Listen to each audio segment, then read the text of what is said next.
सरकार को 5 मिनट में ये तय करना पड़ा कि ये कानून अभी नहीं लागू करेंगे।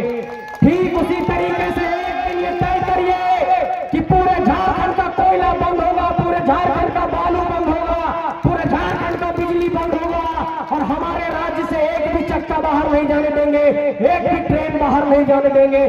पूरे राज्य में आर्थिक नाकेबंदी का ऐलान करेंगे आने वाले वक्त में। और झारखंड के अंदर जब तक झारखंडियों का अधिकार नहीं मिलेगा, इस लड़ाई को आगे बढ़ाते रहेंगे। और इस बात को आप लोगों के दिमाग में डालना चाहता हूं कि 23 साल के बाद इस झारखंड के अंदर कोई एक ऐसा लाल निकला जिसने मान टाण की धरती से इस बात का ऐलान किया कि अगर बिहार बिहारियों के लिए है, महाराष्ट्र मराठियों के लिए है, पंजाब पंजाबियों के लिए है, तो ये झारखंड सिर्फ झारखंडियों के लिए है। और इस ऐलान के साथ आपको कदम ताल करना होगा और इस बात को आपको जेहन में बांध लेना होगा कि क्रांति की ऐसी ज्वाला बार बार नहीं निकलती है। सदियों में, सालों में, दशकों में ऐसा आंदोलन पनपता है। और आज लोग कहते हैं अरे का बाबू जेबी केसे सोलन बड़ी आंदोलन करो हा, बड़ी सभा करो हा। जरूरत नहीं, जज्बे और हौसले की जरूरत होती है और वो क्रांति का दीप हमारे लोगों ने जलाया है। आज अगर खपिया में हमने कहा कि अरे जो व्यक्ति घर में चावल के लिए जिसकी मां 3000 रुपये पेंशन पर टिकी हुई है, जो मान टाण की गलियों में फुटबॉल खेलते हुए निकला और जिसने क्रांति की ज्वाला को झारखंड के अंदर जला दिया, वैसे घर से, खेत से, किसान के घर से अगर कोई क्रांतिकारी निकलेगा तो अपने घर परिवार से दगाबाजी नहीं करेगा। इस बात का भरोसा है और इसलिए आपकी चेतना में ये बात डालना चाहता हूं। सभी सभाओं में ये कहा है कि इस बात को स्वीकार मत करिए कि बक्सर का आदमी हजारीबाग का सांसद बन जाए। इस बात को स्वीकार मत करिए कि बिहार से आकर के कोई चतरा का सांसद बने। इस बात को स्वीकार मत करिए कि भागलपुर से आकर के कोई गोड्डा का सांसद बने। इस बात को स्वीकार मत करिए कि राजस्थान से आकर कोई रांची का सांसद बने। इस बात को स्वीकार मत करिए कि बलिया से आकर के कोई झरिया का विधायक बने। इस बात को स्वीकार मत करिए कि बक्सर से आकर के कोई पलामू का सांसद बने। आपको ये सोचना होगा।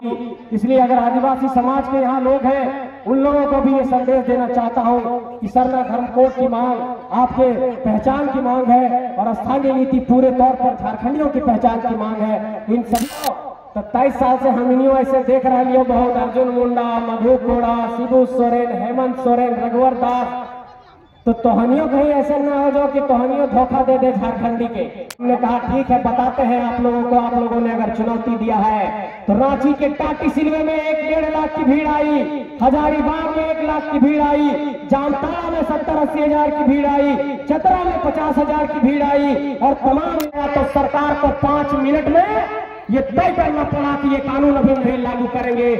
ठीक उसी तरीके से एक दिन ये तय करिए कि पूरे झारखंड का कोयला बंद होगा, पूरे झारखंड का बालू बंद होगा, पूरे झारखंड का बिजली बंद होगा और हमारे राज्य से एक भी चक्का बाहर नहीं जाने देंगे, एक भी ट्रेन बाहर नहीं जाने देंगे।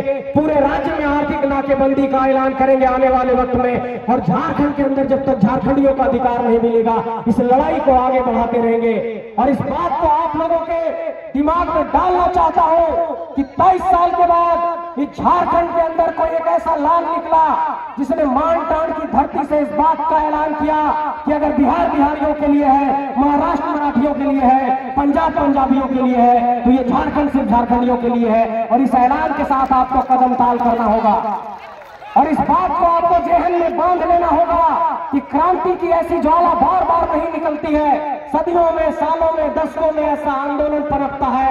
और आज लोग कहते हैं अरे का बाबू जेबी केसे सोलन बड़ी आंदोलन करो हा, बड़ी सभा करो हा। पैसे की जरूरत नहीं, जज्बे और हौसले की जरूरत होती है और वो क्रांति का दीप हमारे लोगों ने जलाया है। आज अगर खपिया में सभा हुई है, मैं दावे के साथ ये कह सकता हूँ कि आप ही लोगों ने 100, 50, 500, 200 रुपया जमा करके इस सभा को सफल बनाया होगा। इसलिए ये कहना चाहते हैं कि आने वाले वक्त में अगर 1 मुट्ठी चावल, 1 मुट्ठी दाल और 2 रुपया भी मांगना पड़ेगा तो हम लोग गाँव जाएंगे, खिचड़ी खाएंगे, आंदोलन करेंगे, लेकिन इस आंदोलन से पीछे नहीं हटेंगे। ये भरोसा आप लोगों को दिलाना चाहता हूँ। लेकिन एक बात और कहो कि बाबू तोहन तो आंदोलन कर ले है 2 साल से, कहो कि सांसद विधायक बनबो, झारखंड के हक अधिकार दिलेबो। 27 साल से हम इन्हीं ऐसे देख रहे हैं बहुत, अर्जुन मुंडा, मधु कोड़ा, शिबू सोरेन, हेमंत सोरेन, रघुवर दास, तो तोहनियों कहीं ऐसे ना हो जो कि तोहनियों धोखा दे दे झारखंडी के। हमने कहा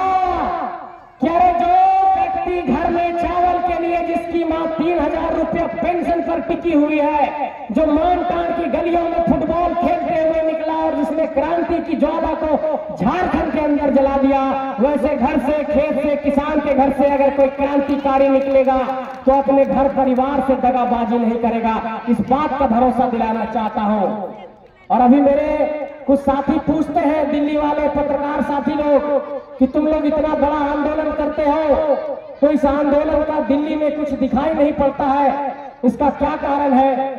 हमने कहा कि हमारे ताकत ये डिजिटल मीडिया, यूट्यूब के, फेसबुक के जितने पत्रकार हैं, ये हमारी असली ताकत है, क्योंकि जो बड़े चैनल वाले लोग हैं वो अडानी के ही और एनटीपीसी के ही दोस्त हैं, इसलिए दिल्ली में वो लोग हमारा नहीं दिखाते हैं। इसलिए एक बात कहना चाहते हैं कि आज की तारीख में आपकी लड़ाई बहुत बड़ी है, आपकी लड़ाई दूसरों से बड़ी है। बिहार में अगर कुछ होता है, रेल रोकते हैं, दिल्ली में न्यूज चलने लगता है बड़े बड़े चैनलों में, नोएडा के चैनलों से, कि बिहार में अभ्यर्थियों ने ये आंदोलन कर दिया। 2 साल से लाखों की भीड़ हम लोग ला रहे हैं, लेकिन उसके बावजूद भी आज तक दिल्ली की मीडिया इसको कवर नहीं करती है। इसके पीछे की साजिश ये है कि दिल्ली की मीडिया से कोयला के माफियाओं का एक बड़ा संबंध है, और इस कारण से झारखंड के अंदर के आंदोलनों को राष्ट्रीय फलक पर जगह नहीं दिया जाता है। और यही कारण है कि आज हमारे लोग झारखंड के अंदर, देखिए कि कितने हमारे पत्रकार झारखंडी मूल निवासी हैं, स्थानीय लोग हैं, कितने हमारे लोग एसडीओ बने, कितने लोग हमारे बीडीओ बने, कितने हमारे सीओ बने, कितने हमारे दारोगा बने। और आज की तारीख में जब आंदोलन कर रहे हैं तो फर्जी एफआईआर कर करके हम लोगों को डराया जाता है, फर्जी एफआईआर के माध्यम से इस आंदोलन को रोकने की कोशिश की जाती है, और बार बार ये कहा जाता है कि अरे इसे धनबाद बोकारो से निकल तू है, तनी 2-4 गो सभा कर लग तू तो अपन आपके नेता समझो लगल तू। हमने कहा ठीक है, बताते हैं आप लोगों को, आप लोगों ने अगर चुनौती दिया है तो रांची के टाटी सिलवे में 1-1.5 लाख की भीड़ आई, हजारीबाग में 1 लाख की भीड़ आई, जामताड़ा में 70-80 हजार की भीड़ आई, चतरा में 50 हजार की भीड़ आई, और तमाम इलाकों में जब आंदोलन होने लगा तो लोग ये कहने लगे कि ये सब कुछ कैसे हो रहा है। तो हम लोगों ने कहा कि झारखंड के अंदर अब लोग जाग चुके हैं और ये शोषण और जुर्म की इंतहा हो गई है, शोषण और जुर्म बर्दाश्त नहीं किया जाएगा। अब हर घर से एक क्रांतिकारी निकलेगा और झारखंड को बदलने का संकल्प लेगा और झारखंड को बदल करके रख देगा। मेरे साथियों, ये लड़ाई एक बहुत बड़े मुकाम तक पहुंच गई है और हम लोग चुनावी राजनीति में आना नहीं चाहते थे। सभी लोग पढ़े लिखे नौजवान यहाँ पर हैं, सब यूपीएससी और जेपीएससी की तैयारी कर रहे थे, लेकिन मजबूरी तौर पर हम लोगों को इस तरीके से झारखंड के अंदर एक नया शंखनाद करना पड़ा है। इसलिए आप लोगों से कहना चाहता हूं कि जब हम लोग चुनावी राजनीति में कदम रखेंगे, 2024 नजदीक है, 22 फरवरी तक आचार संहिता लगेगी, तो हमारे पास संसाधन की कमी है।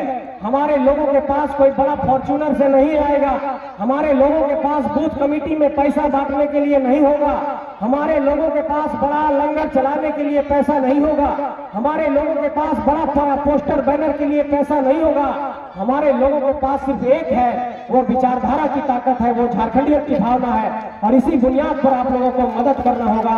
इसलिए आप सबसे कहना चाहते हैं कि इस आंदोलन को सब लोग मिलकर के मदद करिए, और ये झारखंड के एक एक जनमानस को सोचना होगा, और इस बात को बिल्कुल छोड़ दीजिए कि कौन यहाँ पर मंच पर दिखाई पड़ रहा है, कौन नेता बन रहा है, नहीं बन रहा है। सब आपके घर के ही बेटे हैं, भाई हैं, आपके ही घर के नौजवान हैं, और ये लोग मिलकर के झारखंड को बदलने के लिए निकले हैं। इस बात का भरोसा रखिए कि जब आंदोलन को 2-2.5 साल खींच दिए हैं, तो आने वाले वक्त में जहां पर भी, जिससे भी, जिस मोर्चे पर, जिस तरीके से, जिस कोने में टकराना पड़ेगा, झारखंड के नौजवान टकराएंगे, लेकिन इस लड़ाई को हम लोग शांत नहीं होने देंगे। ये भरोसा आप लोगों को दिला रहा हूं। और आज की तारीख में हम लोगों पर यह आरोप लगाया जाता है कि तुम लोग बारी भीतरी की बात करते हो। अभी हजारीबाग के एक इलाके में यहाँ पर एक कलाकार आ रहे हैं बिहार से, और वो बिहार के कलाकार का हम लोगों ने एक तरीके से सांकेतिक तौर पर एक विरोध दर्ज कराया है।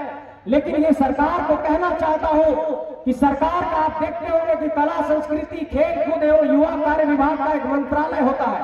उस मंत्रालय की ये जिम्मेवारी है कि झारखंड के जो कलाकार हैं, झारखंड के जो खिलाड़ी हैं, झारखंड के जो नौजवान हैं, उनकी प्रतिभा को कैसे बढ़ाया जाए। आज की तारीख में जो हमारे झारखंड के कलाकार हैं वो मंचों पर तो जा रहे हैं, लेकिन वो जीविका कैसे चलाएंगे उसको लेकर के चिंतन करना होगा सरकार को भी। हम लोग बाहर से बुला करके 20 लाख 22 लाख 15 लाख के कलाकार मंगाते हैं, और वैसे कलाकार जो ठुहरता के साथ, अश्लीलता के साथ, जो महिलाओं के अंगों पर एक तरीके से प्रतिक्रिया व्यक्त करते हैं, अपने गाना गाते हैं, वैसे लोगों को हम लोग 20 लाख रुपया और 15 लाख रुपया देकर के अगर बुलाते हैं तो ये झारखंडियों पर लानत है। मेरे साथियों, आपको अपने कलाकारों को आगे बढ़ाना होगा, झारखंड के कलाकारों को आगे बढ़ाना होगा। इसलिए इस मंच से ये संदेश देना चाहता हूं कि अगर झारखंड में नौकरी का कोई आवेदन निकलेगा, पहला प्राथमिकता झारखंडियों को मिलना चाहिए। अगर नगर पालिका में कोई टेंडर निकला है तो पहला प्राथमिकता झारखंडियों को मिलना चाहिए। अगर बालू का टेंडर निकला है तो पहला प्राथमिकता झारखंडियों को मिलना चाहिए। अगर पत्थर का कोई लीज देना है तो पहला प्राथमिकता झारखंडी को। अगर कोयला के ट्रांसपोर्टिंग का काम है तो पहला प्राथमिकता झारखंडी को। अगर सांसद विधायक बनाने की बारी आई तो पहला प्राथमिकता झारखंडी को। कला संस्कृति का कोई कार्यक्रम है, कलाकार को बुलाना है तो पहली प्राथमिकता झारखंड के कलाकारों को ये पहले तय करना होगा, उसके बाद ही झारखंडियों का उत्थान हो पाएगा। क्योंकि जब तक हम लोग आर्थिक तौर पर संपन्न नहीं हो पाएंगे, जब तक पैसे से मजबूत नहीं हो पाएंगे, तब तक ये झारखंड के भीतर आप समझ लीजिए कि झारखंडियों का कल्याण नहीं हो पाएगा। हमारे सूरज भाई एक बहुत अच्छी बात कहते हैं कि झारखंड के लोग चोरी के नाम पर कुछ जानता नहीं है। बहुत ज्यादा हम लोग जंगल से दतवन और पत्ता चुरा करके लाते हैं, लेकिन आप एक कागज में नोट करिए कि झारखंड के भीतर जो कोयला चोर हैं वो कहां से आए हैं, तो पता चलेगा इस राज्य की सीमा के बाहर के लोग हैं। इसलिए ऐसे लोगों को भी झारखंड से बेदखल करना होगा, क्योंकि ये लोग हमारे अधिकारों का हनन कर रहे हैं। और एक बात और आपको समझना होगा कि इन लोगों ने झारखंड के भीतर अपने अंदर एक ताकत लाने का एक बड़ा गोटी सेट किया है। जैसे हम लोग के पास पारंपरिक हथियार के तौर पर हमारे पास तलवार होता है, फरसा होता है, टांगी होता है, डोली होता है, हसुआ होता है, लेकिन आप गौर करिए झारखंड के 24 जिलों में जो हथियारों के लाइसेंस जारी हुए, वो लाइसेंस किन लोगों ने हासिल किया है, तो पता चलेगा कोई बिहार से आया, बलिया से आया, यूपी से आया, उन लोगों को हथियार का लाइसेंस दिया गया है। इसका मतलब कि वो पैसे से भी मजबूत हो रहे हैं, वो आत्मरक्षा से भी मजबूत हो रहे हैं, वो आपके ही जमीन को खरीद करके बिल्डिंग भी बना रहे हैं, वो अपना बिजनेस व्यापार भी चला रहे हैं, और इस तरीके से आपके संसाधनों पर एक बहुत बड़ा अतिक्रमण हो गया है। इसलिए 23 साल के बाद झारखंड जागा है। इस नींद को अब आप लोगों को जगा करके रखना है, अब आपको सोना नहीं है। इस ढलती शाम में आज की सभा एक नए सूर्योदय का ऐलान करने वाला है। आपको आने वाले वक्त में झारखंड के इस उदय को सलाम करना होगा, और झारखंड के तमाम इलाकों से जो हमारे नेतृत्वकर्ता निकल रहे हैं उसको साथ देना होगा। और आपको पता नहीं ये बात की जानकारी है कि नहीं, लेकिन ये बात मैं आप सबसे कहना चाहता हूं कि अगर आज की तारीख में आप देखिए कि हमारे इस आंदोलन की आवाज ऐसा नहीं है कि राष्ट्रीय स्तर के नेताओं में चर्चा नहीं है, क्योंकि अभी कुछ दिनों पहले जब मैं दिल्ली जा रहा था तो हमारे बीच में फ्लाइट के रास्ते में एक मिले हमें दिल्ली के पत्रकार, और उन्होंने कहा कि झारखंड में एक आंदोलन चल रहा है, नौजवान लोग कर रहे हैं। कोई एक शख्स है जयराम महतो नाम का, जो स्कॉर्पियो की छत पर स्पीच देता है, उसकी सभाओं में बहुत भीड़ उमड़ती है, ये क्या माजरा है। हमने बताया कि हम भी उसी आंदोलन से जुड़े हुए हैं, नजर सब पर है और सभी लोग इस पर नजर बनाए हुए हैं। और इसलिए आपकी चेतना में ये बात डालना चाहता हूं, सभी सभाओं में ये कहा है कि इस बात को स्वीकार मत करिए कि बक्सर का आदमी हजारीबाग का सांसद बन जाए, इस बात को स्वीकार मत करिए कि बिहार से आकर के कोई चतरा का सांसद बने, इस बात को स्वीकार मत करिए कि भागलपुर से आकर के कोई गोड्डा का सांसद बने, इस बात को स्वीकार मत करिए कि राजस्थान से आकर कोई रांची का सांसद बने, इस बात को स्वीकार मत करिए कि बलिया से आकर के कोई झरिया का विधायक बने, इस बात को स्वीकार मत करिए कि बक्सर से आकर के कोई पलामू का सांसद बने। आपको ये सोचना होगा कि नेता निकालेंगे तो इसी खपिया के मैदान से निकलेगा, इसी दाड़ी से निकलेगा, इसी मांडू से निकलेगा, इसी रामगढ़ से निकलेगा, इसी बड़का गांव से निकलेगा। अपने खेत खलिहान से अपना नेता निकालना सीखिए, और जब तक अपना नेतृत्वकर्ता नहीं निकालेंगे तब तक आपका सवाल नहीं रखा जाएगा। क्योंकि यहाँ पर देखिए, देश के सबसे बड़े पंचायत में 14 सांसद यहाँ से जाते हैं, और 6 राज्यसभा के सांसद जाते हैं, और 14 और 6 20 सांसद जाते हैं। आप देखिए, मानसून का सत्र हुआ, शीतकालीन सत्र हुआ, किसी भी सत्र में झारखंड के भीतर, झारखंड के अंदर जो ये आंदोलन चल रहा है, इस आंदोलन को लेकर के देश के सबसे बड़े पंचायत, लोकसभा और राज्यसभा में कोई बात नहीं रखी गई। आप ये गौर करते होंगे कि दूसरे राज्यों में जब आंदोलन हुआ, मणिपुर में जब स्थिति बहुत विकट हो गई, तो आपने देखा होगा कि वहां पर संसद के अंदर आवाज गूंजने लगी। लेकिन आज झारखंड के लोग ये कह रहे हैं कि हमारा स्थान यहाँ पर नहीं बन पा रहा है, हमारी स्थानीय नीति नहीं बन पा रही है, हमारी पहचान नहीं परिभाषित हो पा रही है। तो आज तक यहाँ पर इसके लिए आंदोलन की आवाज को सदन के अंदर, लोकसभा के अंदर नहीं रखा गया। इस बात को आपको समझना होगा कि कोई बलिया और बक्सर का आदमी आपका दर्द नहीं समझेगा।